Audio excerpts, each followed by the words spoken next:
పెద్ది ఉస్తాద్ భగత్ సింగ్ సినిమాల విషయంలో ఊహించిందే జరిగింది. ఇన్నాళ్ళు రిలీజ్ విషయంలో డైలమా క్రియేట్ చేసిన బాబాయ్ అబ్బాయి సినిమాల విడుదల తేదీలు తారుమారయ్యాయి.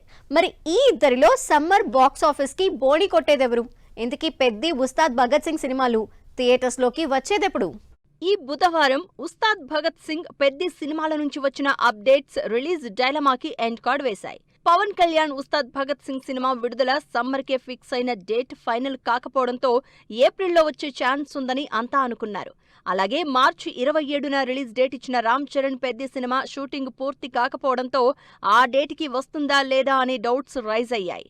అయితే వీటన్నింటికి ఎండ్ కార్డ్ వేస్తూ పెద్ది ఉస్తాద్ భగత్ సింగ్ సినిమాల రిలీజ్ డేట్స్ ప్రకటించారు మేకర్స్. ఉస్తాద్ భగత్ సింగ్ సినిమా నుంచి పవన్ కళ్యాణ్ అభిమానులు ఈగర్ గా వెయిట్ చేస్తున్న బిగ్ అనౌన్స్మెంట్ ఇచ్చారు మేకర్స్. సినిమా విడుదల ఏప్రిల్లోనే అనే ప్రచారానికి ఎండ్ కార్డ్ వేస్తూ మార్చిలో ఉస్తాద్ థియేటర్స్ లోకి వస్తుందని Pawan Kalyan special poster release చేశారు మేకర్స్.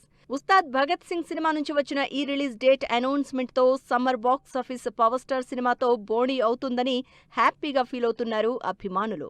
ఏప్రిల్లో రావాల్సిన బాబాయ్ ఉస్తాద్ మార్చిలోకి సడన్ ఎంట్రీ ఇచ్చింది. దీంతో అదే నెలలో విడుదల తేదీ ఫిక్స్ చేసుకున్న అబ్బాయి పెద్ది సినిమా వాయిదా పడింది. రామ్ చరణ్ సినిమాని పోస్ట్ పోన్ చేస్తున్నట్లు ఎక్స్ లో క్లారిటీ ఇచ్చారు బుచ్చిబాబు. మార్చి 27 నుంచి పెద్ది సినిమాని ఏప్రిల్ 30కి వాయిదా వేస్తున్నట్లు ట్వీట్ చేశారు. మరి తమ సినిమాలు రిలీజ్ తేదీలు తారుమారు చేసుకుని థియేటర్స్ లోకి వస్తోన్న బాబాయ్ అబ్బాయి ఎలాంటి రికార్డ్స్ క్రియేట్ చేస్తారో వెయిట్ అండ్ సీ.